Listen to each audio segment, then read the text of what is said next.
서양에서 중요한 이론 중에 하나는 뭔가 하면 개념 중에 하나는 일관성입니다. 그러니까 네가 저걸 좋아하면 좋아하는 행동을 하면 돼요. 네가 저걸 싫어하면 싫어하는 행동을 하면 돼요. 그 일관성이 굉장히 중요한데 우리나라 사람들은요.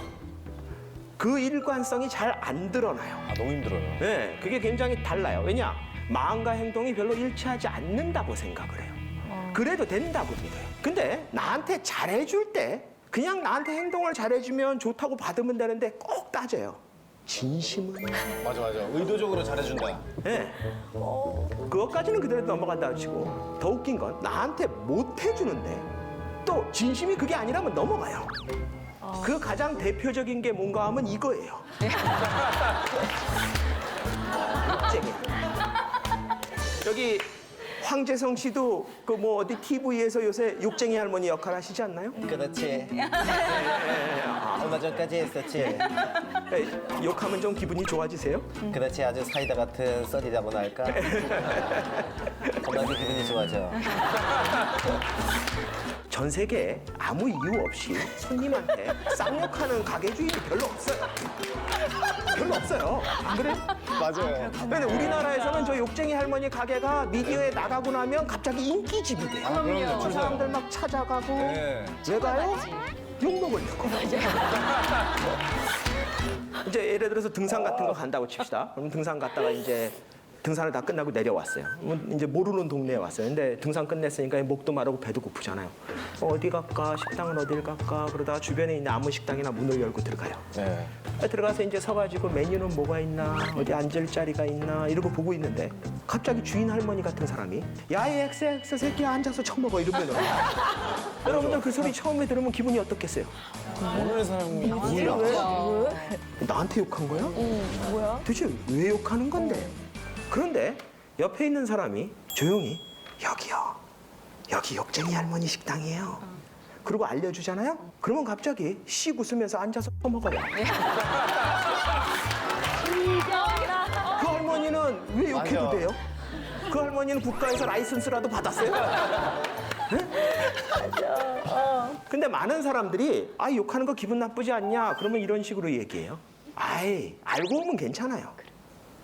자, 정감 있죠. 뭘 알고 오면 괜찮은 걸까요? 진심은 사실 모르잖아요.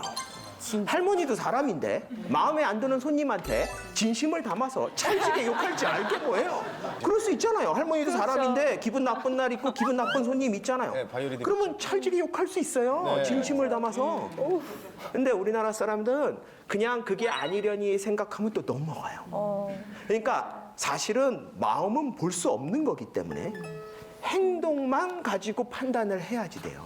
근데 우리나라 사회는 행동을 별로 중요시 안 하고 자꾸 마음을 보자고 덤비는 거예요. 이게 어떻게 보면 진심이 통하고 진심을 아는 사회면은 좋은 거 아니냐? 이게 과거엔 좋았어요. 그 얘기 뭔가 하면 옛날에처럼 자기가 태어난 동네에서 그냥 죽을 때까지 거기서 살면서 그 동네에 사는 절반이 자기의 육촌이고 팔촌이고 칠촌이고 전부 다 친척이고 태어날 때부터 죽을 때까지 보기 때문에 그냥 저 사람 웬만하면 마음 다 알아요. 저 사람이 욕하고 산으로 올라가 버려도 제 진심이 뭔지 다 알아. 그런 사회에서는 진심을 따져도 돼요. 근데 여러분들이 오늘 하루 종일 같이 보내시는 옆에 있는 사람을 아신 지 얼마나 되셨어요? 그 사람이 여러분 진심을 얘기 안 해도 알아요? 많이 뵀죠. 여러분들이 행동을 반대로 해도 그 사람은 다 이해해주고 알아줘요? 이제 그런 사회가 아니에요. 이런 사회에서 그래도 진심을 자꾸 느끼고 싶어지면 무슨 일이 벌어지냐? 오버하기 시작해요. 굉장히 단시간에 빠르게 강력하게 진심을 전달해야 돼요. 그러니까 원래 하던 대로만 하면 안 돼요. 항상 그것보다 조금 더 해야 돼요. 여러분들 생각해 보세요. 여러분들이 사회생활 하는데 누가 여러분한테 뭘 해주는데 그 사람이 딱 업무상 역할상 딱 해야 될 정도까지 딱 하면 진심이 느껴져요? 아니요. 절대 안 느껴지죠? 정 없어 보여요. 네, 그렇죠? 네, 인간미 없어. 네. 진심이 느껴질 때는 언제냐? 내가 아예 괜찮아 하지 마. 그런데 쓱 할 때. 더 챙겨주거나. 그렇죠. 안 와도 된다니까. 근데 쓱 나타. 맞아. 예를 들어서 여러분들이 무슨 회사의 부장 정도 되는데 네. 직원들이랑 회식을 해요. 부하 직원들이랑 좋은 일이 있어서 회식을 해서 이제 좀 취했어요. 뭐 필름이 끊기거나 쓰러진 건 아니에요. 조금 비틀거리긴 해도 뭐 택시 잡아서 집에 가면 돼요. 근데 부하 직원들이 이제 헤어질 때 돼가지고 와서 부장님 댁에 모셔다 드릴까요? 그랬더니 여러분은 쿨한 부장이니까 아 됐어. 아니야. 내가 알아서 집에 가면 되지. 택시 타고 가면 돼. 그랬더니 부하 직원들이 그럼 살펴가십시오. 빈정상합니다. 서운하네요. 서운하네. 생각을 해보세요. 완전히 필름이 끊겨서 술에 취해가지고 길바닥에 쓰러져 있다. 이건 상사라서 데려주는 게 아니라 인본주의적 차원에서 데려다 주는 거예요. 그게 맞는 거예요. 인간이라면 데려다 줘야 돼요. 인본주의죠. 근데 여러분들이 혼자서 택시 타고 집에 갈 정도만 되면 데려다 줄 필요 없어요. 그럴 때 꼭 튀어나오는 인간이 있어요. 제가 모셔다 드리겠습니다. 그래. 이거 나오는 친구. 그래요. 있어 한 명씩. 기회주의자. 기회주의자. 그걸 또 왜 기회냐? 진심이 나왔는데 뭐 기회주의. 저는 그런 사람 싫어하고 나는 그런 사람 진짜 싫어한다. 아유 단물만 쏙 빼먹는 마음 거 아니고 알겠어요. 마음 개똥 같은 넌데. 이제 그 친구가 이제 집에 데려다 주잖아요. 집에 가는 길에 술이 좀 깨요. 그리고 이제 이 친구 또 집에 혼자 갈 생각하니까 미안하잖아요. 그러면 이제 우리 딱 한 잔만 더 할까? 이러고 아이고. 집 앞에서 술 한 잔 더 하는 거야. 그걸 한 잔만 마시고 끝낸 적 대한민국 사람 아무도 없어요. 아, 정없죠, 정없어요. 보통 2시, 3시까지 마시고 다음날 출근을 하면 일은 누가 해요? 어저께 나 버리고 간 그 싸가지 없는 놈이 다 해요. 나랑 같이 새벽 2시, 3시까지 마신 친구는요. 화장실 변기통 붙잡고 앉느라고 일 못합니다. 연말 돼가지고 인사고가를 매겨야 되는데 아하. 사람이 바보가 아닌 한은 바로 저겁니다. 알아요. 그 싸가지 없는 애가 일 많이 한 거. 그래, 얘가 일은 깔끔하게 해. 일 잘해. 하지마. 야, 이것도 얘가 한 거 맞지. 근데 마음은 얘한테 느꼈어요. 아 진짜 더러운 세상. 진심을 따지기 시작하면요, 이런 일이 벌어집니다. 근데 우리나라 사회가 그래서 지금 굉장히 피곤한 거예요. 그런 거 같네. 우리나라에서 제일 심각한 게 뭐냐? 고객들을 대할 때 점원이나 이런 사람들이 한도 끝도 없이 시달린다는 거예요. 대표적인 게 뭐예요? 이해가 안 돼. 뭐 이런 거예요. 고객님 사랑합니다. 사랑. 통신사 같은 데 전화 걸면 막 저래요. 그래서 제가 한번 물어봤어요. 노동자들 아닙니까? 진짜로? 아니 내 목소리 들은 지 30초뿐이 안 됐는데 안 사랑하잖아. 외국 같은 데서 고객이 전화했는데 상담원이 I love you 이러면 이건 난리 나요. 진짜 이거 알려면은 진짜 조금 이상할 것 같네요. 이상하다 진짜. 한 번도 들어본 적 없어요. 할 수 있는 거지. 다 알아요. 서로 사랑하지 않는다는 거. 네. 근데 저런 말을 아무렇지도 않게 하고 당연하다고 받아들여요. 그러니까 어떤 일이 벌어져요? 감정 노동이 일어나는 거예요. 우리 사회가 자꾸 점원들한테 고객을 진심으로 대하라 그래요. 뭘 고객을 진심으로 대해? 맞아. 언제 봤다고? 근데 자꾸 우리 사회가 그걸 요구하면 어떤 일이 벌어지냐? 이런 일이 벌어져요. 행복을 드리는 상담입니다. 무엇을 도와드릴까요? 네? 네, 여보세요? 여보세요? 여기 플러스인데요, 고객님. 네? 플러스요, 고객님. 불러서요? 플러스요, 고객님. 목욕탕? 아, 목욕탕이 아니고요, 고객님. 목욕센터예요. 목욕센터에 불렀다고요? 아, 목욕탕이 불난 게 아니고요, 고객님. 플러스라고요, 고객님. 목욕지가 불렀다고? 우리가 불난 게 아니고요, 고객님. 플러스라고요. 알았어요. 아, 예, 알겠습니다, 고객님. 야 진짜 힘드셨겠다. 저걸 왜 끝까지 듣고 있어요? 고객한테 진심으로 대하라 그러니까 저 상담원이 언제 끊어야 될지를 모르겠는 거예요. 여러분들 우리나라에서 전화 상담원들 중에 1년에 손님한테 쌍욕 듣는 사람이 50%가 넘는다고요. 네? 그런데 왜 못 끊어요? 언제 끊어야 되는지 매뉴얼이 없어요. 내려오는 내용이 뭐냐? 고객을 진심으로 대하래요. 그러니까 각자 판단하는 거예요. 어디까지 하면 될까?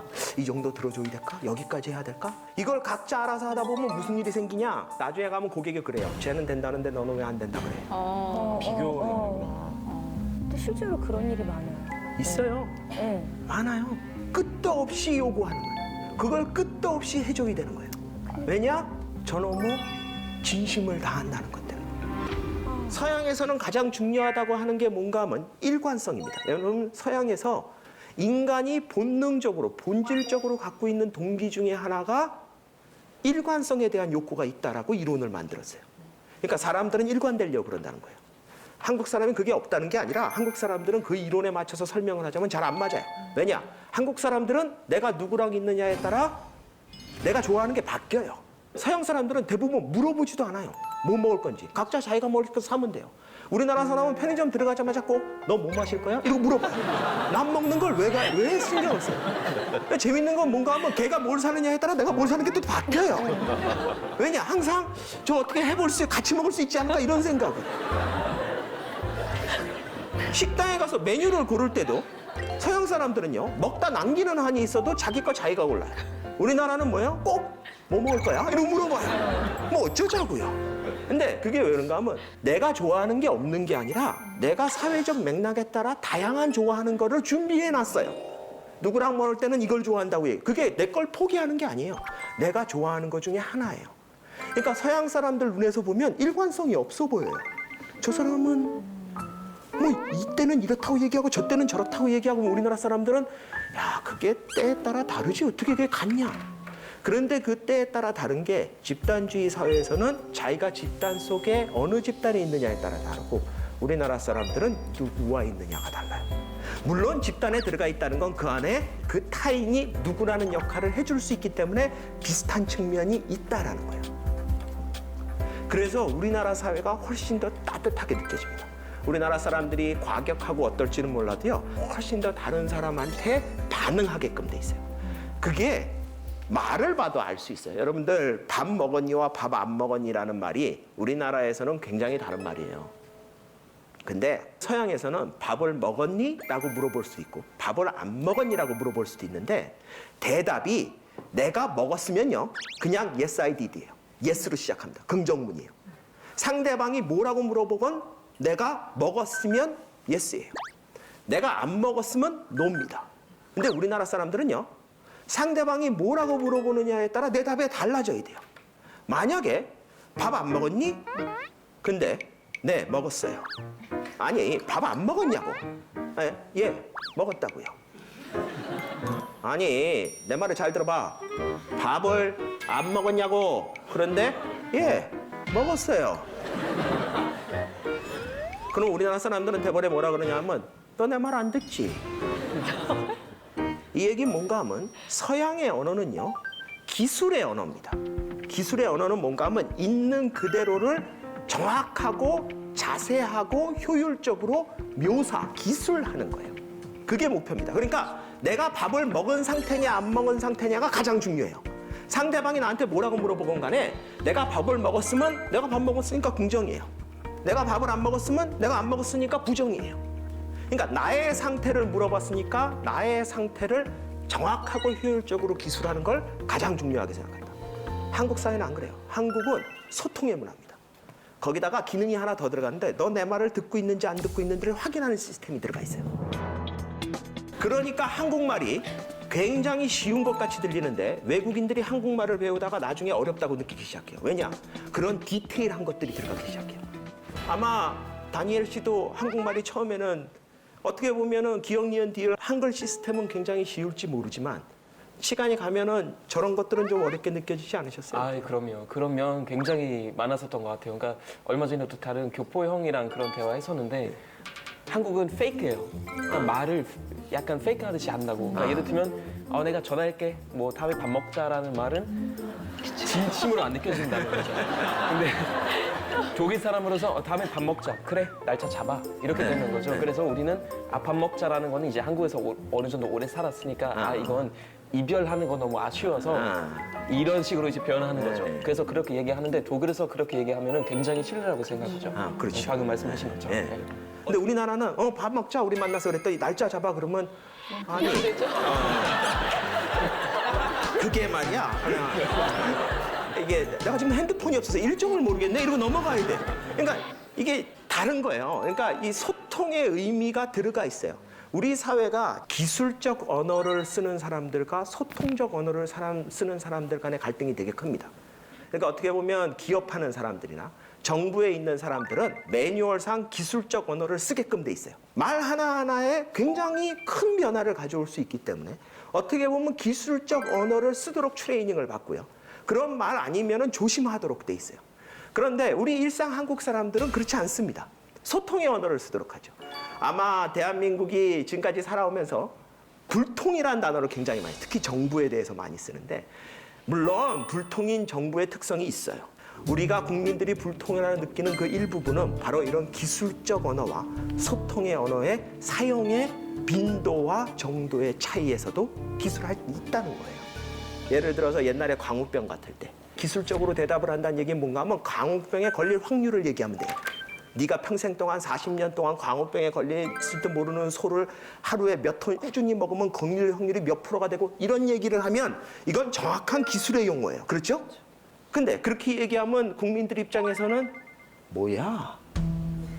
지금 내가 불안하다고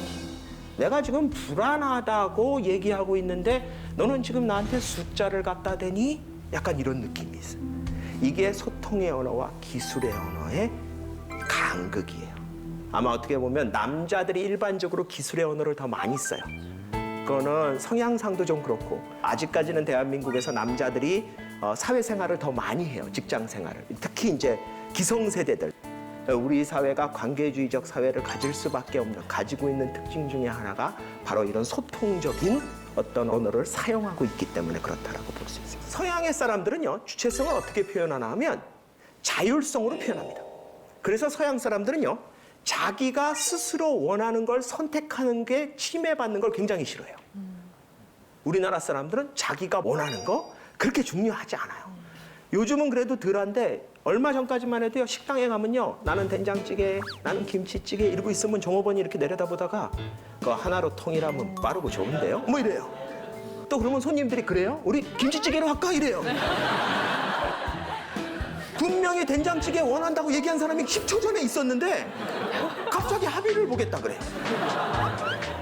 그러니까 이런 일이 왜 벌어지나 하면은 우리 국민 대부분이 조금씩 자기가 스스로 원하는 걸 선택하는 게 포기될 수 있다고 생각을 해요. 그걸 지켜주는 게 그렇게 중요하지 않다고 믿기 때문에 우리나라가 그런 일이 벌어질 수 있는 거예요. 그런 자율성의 의미에서 보면 일본과 우리나라가 낫기는 마찬가지예요.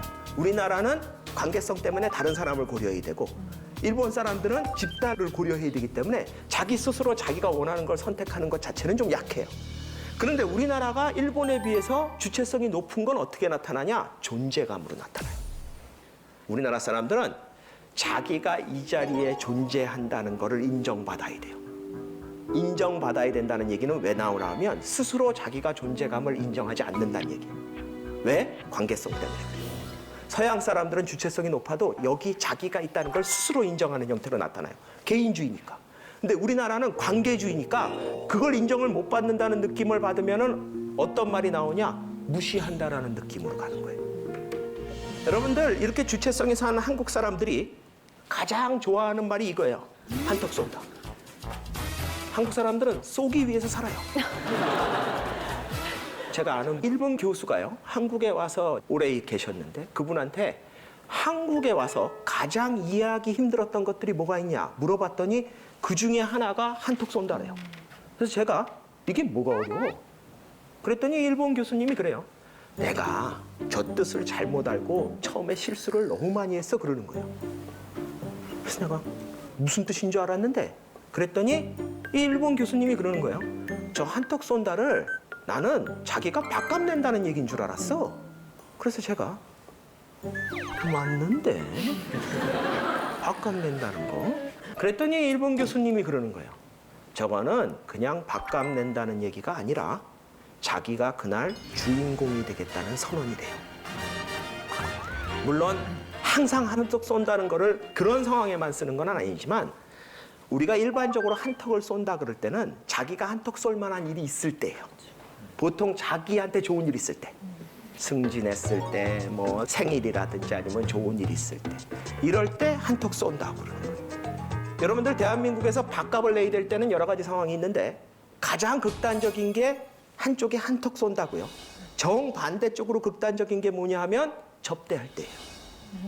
근데 이게 왜 반대쪽이냐 하면 한턱 쏠 때는요, 내 존재감을 드러내는 날이고요. 접대할 때는요, 내 존재감을 죽이는 날이에요. 여기 계신 분들이 뭐 젊은 분들은 접대할 기회가 별로 없으셨을지 모르지만 대한민국에서 접대는 어떻게 합니까? 접대할 때 계산 어떻게 하세요?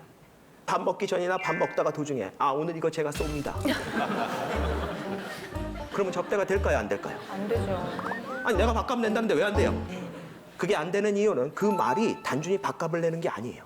접대를 할 때는 밥값을 어떻게 내야 되나 하면 밥을 4분의 3쯤 먹었을 때 더 이상 들어올 게 없다고 느껴질 때 조용히 화장실 가는 척하고 나가서 미리 계산해 놓고 들어와서 조용히 앉아 있다가 식사가 다 끝나고 나갈 때 접대 받는 분이 약간 어색하게 이러면 여러분들이 그냥 나가시면 됩니다. 이러고 보시고 나가요. 이게 접대 핵심이에요. 그거 돈 안 내고 있다가 나가는 도중에 잠깐만요 그래가지고 지갑 꺼내가지고 이거 빨리 그요 이딴 짓 하면 왜 안 돼요? 자기의 행위가 너무 드러나잖아요. 대한민국에서 접대가 왜 힘든 줄 아세요? 자기의 존재를 죽여야 되기 때문에 그래요. 상대방한테 좋은 걸 주는 게 아니라 자기의 존재는 그날 없어요. 자기는 뭐예요? 그림자가 되는 거예요. 그거의 정반대가 뭐냐? 한턱 쏜다요. 이날은 내가 주인공이에요. 그러니까 좋은 일 있을 때, 내가 주인공이 될 만한 일이 있을 때 외치는 거예요. 여러분들 이게 굉장히 조심해야 되는 게 대한민국에서 별일도 없는데 자꾸 한턱 쏜다 그러면요. 밥 사고 욕 먹어요. 생각해보세요. 누가 여러분들한테 자꾸 점심 때 아무 이유가 없는데 자기가 쏜다 그러면서 여러분한테 밥을 사주면 사실은 얼마나 고마운 일이에요. 난 돈 안 들고. 근데 한국 사람들은 그냥 고맙다고 안 끝나요. 한 몇 번 얻어먹고 나면 마음속에서 이런 생각이 들어요. 지가 뭔데? 그러니까 우리나라 사람들은 밥을 얻어먹는 거에 한턱 쏜다는 거에 존재감을 많이 부여해요. 그래서 내가 한턱 쏜다고 외칠 만한 일이 있을 때 외치셔야 돼요. 그것도 굉장히 중요한 기술이에요. 대표적인 게 뭐예요? 자녀가 대학 붙었을 때. 그거 한턱 쏴야 돼요. 여러분들이 이제 자녀가 대학 붙었다는 게 직장에 소문이 나면 이제 와가지고 축하해, 수고했어, 고생했어, 붙었다며 막 이러면서 그러는 거예요. 그럼 여러분들이 씩 웃으면서 거무 다 붙는 거 가지고 뭐 이러는 거예요. 그러면서 뭐라 그래요? 내가 오늘 쏠게! 그러는 거예요. 그래가지고 이제 식당에 가서 고기 굽고 술 마시고 막 놀고 있는데 옆에 부서에 있는 사람이 늦게 왔어요. 늦게 와서 미안해, 내 보고 때문에 늦었어. 축하해. 막 그랬더니 괜찮아. 앉아서 먹어. 그랬는데 조금 먹고 있다가 갑자기 이 늦게 온 인간이 슬쩍 자기 자식이 더 좋은 대학에 붙었다고 얘기를 해요. 짜증이. 이건 말 그대로 완전히 개판된 거예요. 어떻게 보면. 근데 솔직히 얘기해서 그렇게 짜증날 만한 일도 아닐 수도 있어요. 왜냐하면 객관적으로 생각해 보면 그 사람 자식이 더 좋은 대학에 붙었다고 내 자식이 떨어지는 것도 아니잖아요. 그러니까 이 자리는 내 자식 붙은 거 축하하는 자리니까 계속 축하하고 놀면 되는데 왜 분위기가 이상해지나 하면 그 얻어먹는 사람들이 전부 다 돈은 이 사람이 내는데 주인공이 바뀐 게 느낌이 와요. 우리나라를 서열 사회라고 부르는데 물론 서열 사회예요. 근데 우리나라가 서열을 중요시하는 이유는 뭔가 하면 주인공이 누군지를 가리는 게 굉장히 중요하기 때문에 그래요. 그러니까 일본의 서열 사회는 조직화된 부분에서 내가 어디에 들어가냐인데 우리나라 사회는 그게 아니라 오늘 이 자리의 주인공이 누구야? 그걸 굉장히 따져요. 그걸 볼 수 있는 게 뭔가 하면 우리나라의 예의 중에 하나는 뭔가 하면 자기가 아무리 서열이 높아도 부하 직원이 서열이 낮은 사람이 주인공이 될 만한 일이 있을 때는 상사도 조용히 있어야 돼요. 설치면 안 돼요. 왜냐? 제가 주인공이니까. 만약 완벽하게 경직된 서열 사회라면 그게 불가능하겠죠. 근데 우리 사회는 주인공을 훨씬 더 따지는 사회예요. 그러니까 그 한턱 쏘고 싶어 하는 거예요. 실제로 주인공이 되는 거는 어떻게 보면은 기대입니다. 내가 주인공이 됐으면 좋겠다. 될 수 있을 거야. 근데 실제로 인생에서 주인공이 될 수 있는 사람은 몇 명 안 돼요. 그래서 대부분의 경우 그 믿음들은 다 착각으로 끝납니다. 그걸 뭐라고 부르나 하면 비현실적 낙관주의라고 불러요. 어떻게 보면 회사에 취직할 때 임원은 되겠지? 근데 실제로 그런 꿈을 꿨던 사람들 중에 극히 일부분만 임원이 됩니다. 그리고 나머지는 그게 임원이 못 됐다고 인생이 망가지는 건 아니지만 분명한 건 뭐예요? 임원이 될 수 있다고 믿었던 그 순간의 그 믿음은 착각인 건 맞아요. 그게 비현실적 낙관주의예요. 일본과 중국과 한국을 비교한 연구를 보면요. 자기 존중감, 자기가 얼마나 가치 있는 사람이라고 생각하느냐에서는 큰 차이가 안 납니다. 일본이 조금 낮기는 한데 큰 차이가 안 나요. 재밌는 건 뭔가 하면 비현실적 낙관성에서는 어마어마한 차이가 납니다. 일본 사람들은요, 없어요. 중국은 어느 정도 중간이에요. 우리나라는 어때요? 만땅이에요.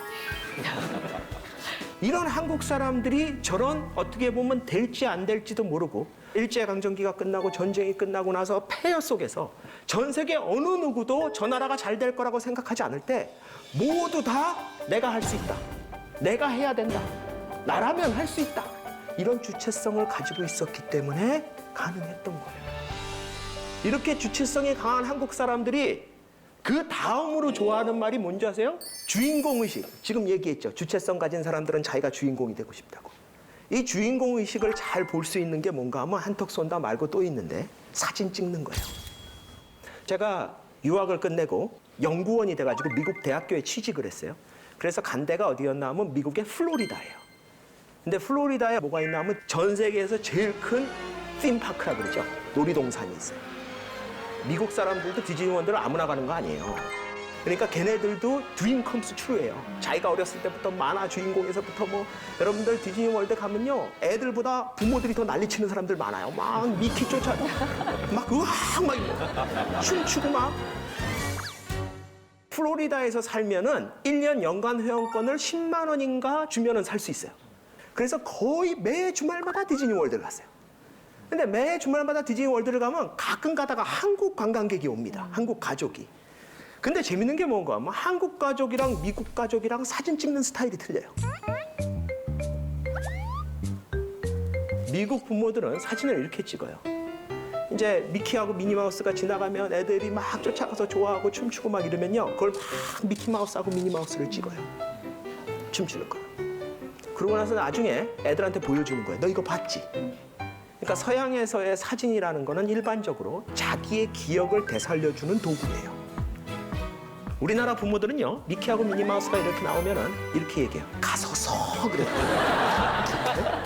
그럼 애가 가서 이렇게 서요. 그러면 여기 봐 여기. 이제 부모가 그러는 거예요. 그러면 애가 이렇게 미키마우스 앞에서 이러고 있으면 이제 구도 잡아가지고 탁 찍어요. 그럼 나중에 가서 애한테 보여줘. 너 이거 봤지? 그럼 왜? 못 봤는데? 애는 카메라 보느라고 미키마우스를 본 적이 없어요. 정작 미키마우스하고 미니마우스를 보여주겠다고 데리고 가서 미키마우스, 미니마우스는 엄마 아빠가 실컷 보고요. 애는 엄마 카메라만 보다가 왔어요. 왜 이러냐? 우리나라 사진은요. 주인공이 자기나 자기한테 중요한 사람이 없으면 사진이 아니에요. 여러분들 제가 그걸 보여주려고 이 사진을 갖고 왔는데 제가 얼마 전에 가족여행을 갔습니다. 스페인으로. 갔더니 바르셀로나에 이게 있더라고요. 이 가우디 성당이라고 그러는 건데 뭐 성가족 성당 뭐 이러죠. 이게 1882년인가부터 짓기 시작했대요. 저기 보시면 알겠죠. 아직도 짓고 있어요. 100몇십 년을 짓고 있는 거예요. 가면 기가 막힙니다. 이게 미치지 않고서야 이런 짓을 어떻게 하냐 싶어요. 그 정도의 규모로 너무너무 아름답게 지어놨어요. 뭐 보면 이게 한 장면이라서 그렇죠. 어마어마한 규모의 성당에 온 벽이 다 스테인글라스 같은 걸로 너무너무 아름다워. 빛이 들어오면 뭐 죽입니다. 이런 사진도 있어요. 기가 막혀요. 천장 하나하나까지 그냥 한 게 없어요. 이게 가우디의 인생의 역작이에요. 대표적인 거라 그러죠. 이 사진하고 한번 비교해 보세요. 이 두 아이가 제 인생의 역작이에요. 아직도 찍고 있어요. 우리나라 사람들이 사진을 이렇게 찍으면 초점이 우선 안 맞아요. 왜냐? 사람에다 초점을 맞춰야 뒤게 안 보이는 거예요. 절반 이상은 가렸어요. 자, 이 두 사진이 있을 때 여러분들은 나중에 두 개 중에 어느 걸 킵하실 거예요? 오른쪽? 내 자식 있는 거를. 당연하죠. 제 인생의 역작을 제가 갖고 있어야죠. 네. 이딴 거는 중요한 게 아니에요. 여러분들이 집에 가서 앨범을 한번 보세요. 앨범을 정리하다 보면 여러분들 거기에 나나 나한테 중요한 사람이 안 들어간 사진을 끝까지 가지고 있는 경우가 몇 번이나 있으세요. 만약에 여러분들이 이렇게 뒤지다가 사람이 없어요. 풍경만 있어. 그러면 반응이 이래요. 이걸 왜 찍었지? 이러면서 그러는 거예요. 자기가 거기서 뭘 보고 그걸 되살리는 경험이 아니에요. 그걸 꼭 사진으로 꼭 자기가 들어간 걸 남겨야 돼요. 왜냐? 안 믿어줄까 봐 사람들이. 그러니까 사람들이 내가 거기 있었다는 걸 인정해줘야 돼요. 그냥 배경사진만 찍어가면 인정이 안 되는 거예요. 이런 식으로 사진을 찍는 게 잘못됐다는 얘기가 아니라 이런 식으로 사진을 찍는 게 한국인의 특성이란 얘기예요. 왜 그러냐? 바로 이 주체성. 거기다 뭐가 붙였어요? 관계성 때문에. 이런 주체성이 또 하나 우리 사회를 특이하게 만드는 것 중에 하나가 뭔가 하면요. 이거예요. 제가 생각하기에는 주체성이 높은 우리나라 사람들이 제일 좋아하는 게 뭔가 하면 생각하기예요. 우리나라 사람들은 참 생각하는 거 좋아해요. 뭐 물어볼 게 있어서 동사무소나 구청이나 이런 데 가가지고 공무원한테 이거 이렇게 하면 됩니까? 이건 어떻게 합니까? 라고 물어봤을 때 그거는 매뉴얼상 원칙상 안 됩니다. 그럼 우리나라 국민들이 거기서 그렇습니까? 죄송합니다. 이러고 나오는 국민 봤어요? 많은 사람들이 요즘은 그래도 옛날에 반응이 어땠냐? 딱 이래요. 씩 웃으면서 되겠구만 이러고 시작하는 거야 이제. 왜냐? 자기가 보기엔 될 것 같거든요. 우리나라 사람들은요, 자기가 판단해서 안 될 것 같은 건 가서 물어보지도 않아요. 가서 되냐 안 되냐 물어보는 건 대부분 된다고 생각해서 물어보는 거예요. 근데 상대방이 안 된다 그러는 거예요. 우리나라가 이제 저신뢰 사회다, 신뢰가 낮다 이런 얘기를 많이 해요. 그렇죠? 근데 우리나라 사회가 저신뢰 사회라는 결론이 어디서 나오나 하면 일반적으로 월드 밸류 서베이 같은 거를 하는 겁니다. 국회는 얼마나 신뢰하냐, 정당은 얼마나 신뢰하냐, 사법부는 얼마나 신뢰하냐, 가족은 얼마나 신뢰하냐 이런 거를 수많은 나라의 국민들한테 물어보는 거예요. 그러면 이제 보기를 줘요. 물어보면서 굉장히 신뢰한다, 어느 정도 신뢰한다, 별로 신뢰하지 않는다, 전혀 신뢰하지 않는다. 이 4개의 보기 중에 사람들 보고 고르라 그러는 거예요. 그러고 나서 나중에 그 나라 국민들이 얼마나 어디에 많이 대답을 했느냐, 평균값이 얼마 정도 되느냐를 가지고서 그 나라는 신뢰 지수가 높다, 신뢰가 낮다 이런 얘기를 하는 거예요. 재밌는 건 뭔가 하면 이 월드 밸류 서베이 같은 거는 면접원이 직접 국민한테 가서 물어봅니다. 샘플한테. 왜냐하면 아직도 문맹률이 글자를 읽을 줄 모르는 국민들이 많은 나라에서는 설문이 안 돼요. 그래서 직접 면접원이 샘플로 포함된 사람한테 찾아가서 말로 물어보게끔 돼 있어요. 이걸 말로 하다 보니까 어떤 일이 벌어지나 하면 가끔 가다가 대답을 안 하는 인간이 있어요. 물어봤는데 이러고 대답을 안 해요. 근데 뭐 억지로 대답을 하라 그럴 수는 없고 또 하나가 뭐가 있나 하면 모르겠는데요 라고 대답하는 문항이 있어요. 그 자료를 보면요, 일본 사람들은 대답을 안 하는 사람은 없어요. 우리나라 사람들은 간혹 있어요, 대답을 안 하는 사람. 근데 일본 사람들은요, 모르겠다고 대답하는 사람이 되게 많아요. 우리나라는 모르는 사람은 한 명도 없어요. 이게 어느 정도인가 하면 가족을 얼마나 신뢰하느냐. 그러면은 일본 사람들은요, 모르겠다고 대답하는 인간이 있다는 거예요. 만약 여러분들한테 누가 국회를 신뢰하십니까? 그랬더니 여러분이 모르겠는데요. 그럼 보통 이렇게 물어. 아니, 당신이 국회를 신뢰하냐고요? 모르겠는데요. 그러면 어떻게 대답이 나오냐? 너 아무 생각 없이 사는구나 이러는 거예요. 그러니까 우리나라 사람들은 자기 의견을 강하게 표현하고 갖고 있는 거에 대해서 별로 거부감이 없어요. 근데 일본 애들은 자기 스스로 생각하는 거를 별로 좋아하지 않습니다. 상대적으로. 전혀 아니란 얘기가 아니라. 그래서 걔네들이 실제로 표현만 안 하는 게 아니라 생각 자체도 잘 안 해요. 그러니까 저 같은 사람이 가서 이거 자전거 몇 개월만 탈 거라니까 돌려줄 거. 네가 생각해도 말이 되지 않아? 난 이런 식으로 얘기를 해요. 조금만 생각하면 해결 방법이 나오잖아. 걔네들은 등록하세요. 그거 한마디예요. 그러니까 우리나라 사람들은 참 생각을 많이 하고 좋아해요. 그걸 뭘 보면 알 수 있나 하면요, 이걸 보면 알 수 있어요. 이게 자동차 사고 사망자 비율이에요. OECD 국가입니다. 이건 이제 국민당 자동차 사고 사망자 비율 상당히 높죠.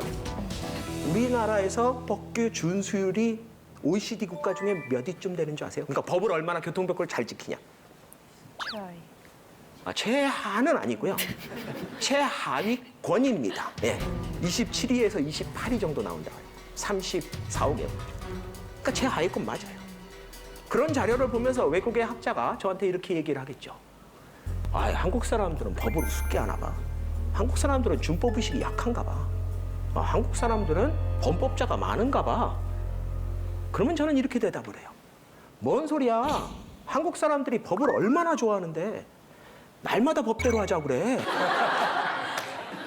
그러면은 서양의 학자가 그럴 거예요. 야, 한국 사람들이 그렇게 법을 존중하고 사랑한다면 이런 데이터가 나올 수 있니? 교통법규 준수율이 이렇게 낮고 사망자가 이렇게 많은 게? 그러면 제가 설명을 해줘요. 그거는 한국 사람들이 준법의식이 약해서가 아니라 주체성이 강해서 그래. 한국 사람들은 이렇게 운전을 하고 가다가 이렇게 사거리 신호등에 이렇게 빨간불이 되면 차가 서요. 빨간불이니까 섰죠. 그럼 옆에 이렇게 중앙선이 노란 게 2개가 있잖아요. 그렇죠? 그럼 이제 서서 생각을 하기 시작해요. 유턴해도 되겠는데? 그러면서 유턴을 하는 거예요. 우리나라 사람들은요, 법을 어기겠다는 사람은 별로 없어요. 근데 자기가 보기엔 이 법이 잘못됐어. 그 생각을 해요. 김상준 씨는 운전하시죠? 네. 예, 그러면 운전하신 지 한 몇 년 되셨습니까? 한 30년 됐습니다. 30년이요. 그러면 주정차를 하면 안 되는 데가 이 왜 인도 옆에 이렇게 노란 선으로 실선이 돼 있는 데는 주정차를 하면 안 된다는 거는 아마 알고 계실 거고. 네. 그죠? 나는 지금까지 운전하는 30년 동안 한 번도 거기 차를 세운 적이 없다. 이번엔 제가 예 아니오로 여쭤보죠. 없으십니까? 있으신가요? 있죠. 있지요. 저도 있습니다. 여기 계신 분들 중에 운전하시는 분 한번 손 들어보세요. 운전한다. 이분들 중에 나는 주정차 하면 안 되는 그 노란 선 있는데 단 한 번도 차를 주차한 적이 없다 하시는 분만 남겨놓고 내리세요. 여기 두 분, 세 분. 대단하신데요. 그런 걸 보통 제가 아까 전에 말씀드렸죠. 집착이라고. 저런 분이 있어야지 돼요. 근데 우리나라는 차를 어떻게 세워요? 그냥 아무렇지도 않게 이렇게 세워요. 저기 노란 실선이 있는 데는 세우면 안 됩니다. 세우죠. 그러고 나서 다른 차들은 지나가기 힘들겠죠. 그럼 몇 대가 힘들게 지나가다가 참을성이 좀 약한 분은 짜증이 나면 창문을 내려요. 그럼 아저씨, 거기다 그렇게 차 세우시면 안 돼요. 거기 차 세우면 안 되는데 아시잖아요. 그러면 차 세운 사람이 뭐라고 대답을 하나 하면 이렇게 대답을 해요. 지나갈 수 있잖아요. 이렇게 대답을 해요. 그게 남 차 지나갈 수 없을 때만 세우지 말라는 선이에요? 우리나라 사람들이 얼마나 배려심이 많은가 하면 보통 그런 사람들이 세워놓고 내려서 확인까지 해요. 다른 차가 지나갈 수 있나 없나. 그런 일이 벌어지면 그 다음에 어떤 일이 벌어지냐? 이런 일이 벌어져요. 이제 차를 저렇게 세웁니다. 다른 차 지나가잖아요. 그렇죠? 지나가는데 아무런 문제 없어요. 보세요. 이 차는 와서 서요. 왜냐? 반대쪽에서 차가 오거든요. 그러면 반대쪽에서 차가 지나가고 나면요. 또 알아서 지나갑니다. 우리나라에서 아주 일상으로 볼 수 있는 거예요. 더 재밌는 건 아마 누가 뭐라고 그랬나 봐요. 저기서 아주머니가 튀어나옵니다. 저 운전자가. 그런데 하는 행동이 어떠신가 한번 보세요. 주변을 둘러보면서 왜? 지나갈 수 있는데? 이런 표정으로 지나. 이게 우리 사회가 지금 많은 사회적 갈등 중에 뭔가 하면 법을 지키지 않는다는 게 있어요. 그런데 만약에 그렇게 법을 잘 지키는 국민들이 사는 사회라면 진작에 법은 모두 다 잘 지키는 사회가 됐을 겁니다. 제가 농담 삼아 이런 얘기를 합니다. 전 세계에서 우리 대한민국이 최초로 발명한 기계는 별로 몇 개 없는 것 같아요. 근데 전 세계에서 어떤 기계든지 한국에 갖고 들어오면 제일 잘 쓰는 건 우리나라가 제일 잘 씁니다. 왜냐?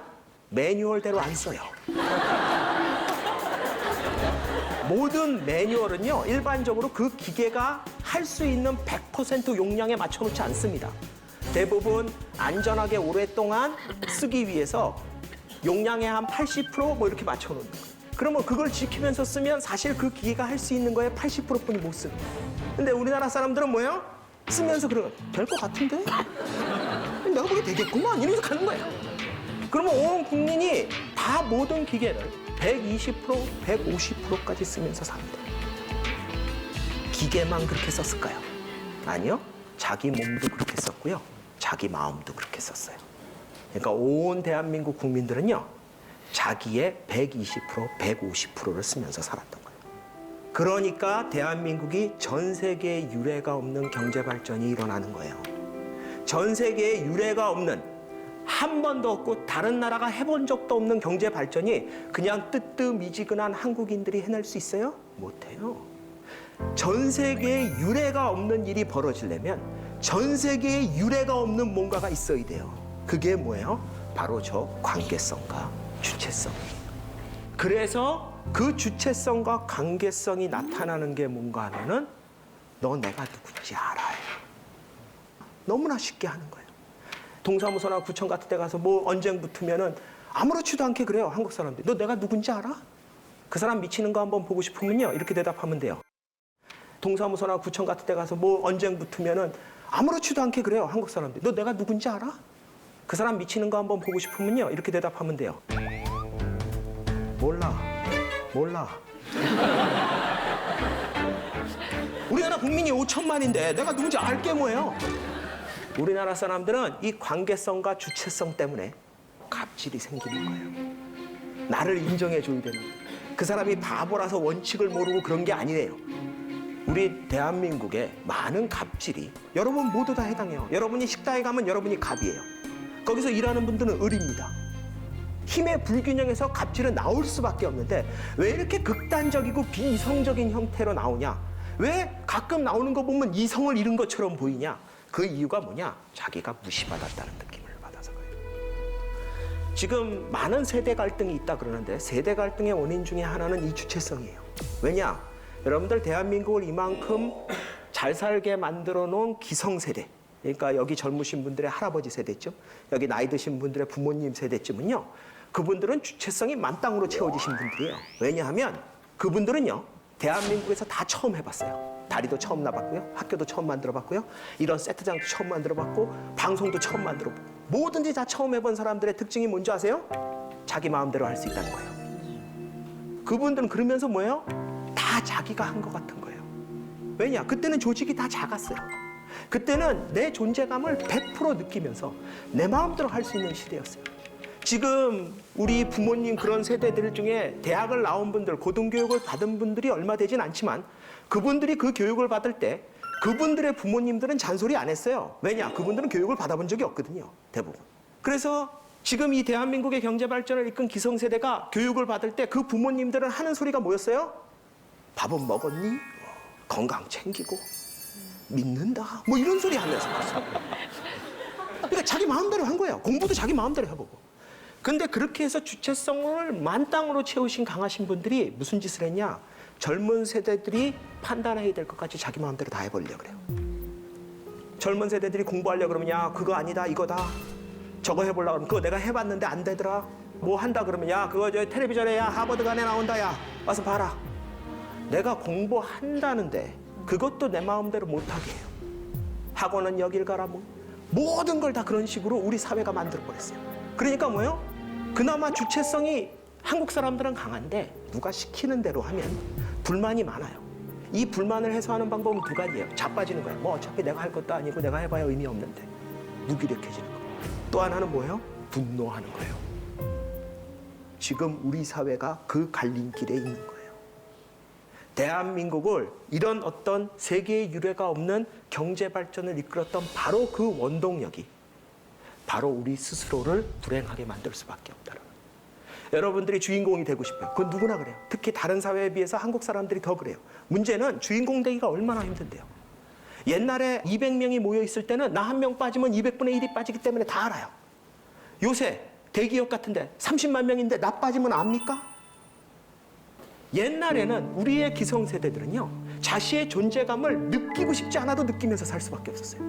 이제는 뭐예요? 여러분들은 75억 인구 중에 한 명이 돼버렸어요. 우리나라가 왜 이렇게 불행할까요? 가진 게 없어서 불행하다 그러면요, 솔직히 대한민국 70년 역사에서 지금이 가장 행복해야 되는 거 맞아요. 왜냐? 가진 건 더 많은 거 맞아요. 우리가 가진 것 때문에 불행해진다면 지금 아무도 불행하면 안 돼요. 상대적으로는. 평균적으로는. 가진 것 때문에 불행한 게 아니라 그 수많은 사람들한테 인정받을 일이 별로 없기 때문에 그래요. 한턱 쏠 일도 별로 없어졌고요. 내 존재감을 알아주는 사람도 별로 없고요. 그런 한국 사회에서 우리가 어떻게 살아야 되냐? 어떻게 주인공으로 살 거냐? 딱 두 가지예요. 하나는 뭐예요? 나를 인정하는 수밖에 없어요. 과거처럼 남한테 의존하고 다른 사람한테 존재감을 받는 시대가 아니에요. 여러분들이 그러려면 전 세계 75억 인구한테 존중받아야 돼. 존재감이 있어야 돼. 50년 전, 60년 전에는 미국의 제일 부자가 누군지 대한민국 국민들은 거의 몰랐어요. 대한민국 부자가 전 세계에서 제일 부자인 줄 알았어. 지금도 우리나라에서 제일 부자라는 분들 얘기 들으면, 재산 얘기 들으면 그래, 와 저렇게 돈이 많아? 그런데 그런 분이 전 세계 무슨 500대 부자에서 보면 랭킹이 200이니 300이니 이런 거 얘기 보면 뭐 지난해나 뭐 별로 다를 것 같지 않은 것 같아요. 이런 시대에 살고 있는 거예요. 여러분이 뭘 해도 전 세계 75억 인구랑 비교될 거라는 거예요. 여러분의 존재감을 강하게 느껴주는 여러분 주변에 있는 사람들은 아빠, 엄마, 형제, 자녀 정도뿐이 안 돼요, 이제. 이런 사회에서는 우리가 설사 주체성을 갖고 있고 관계성을 갖고 있다 그러더라도 우리 스스로가 우리를 인정하는 그런 지혜를 가질 줄 알아야 돼요.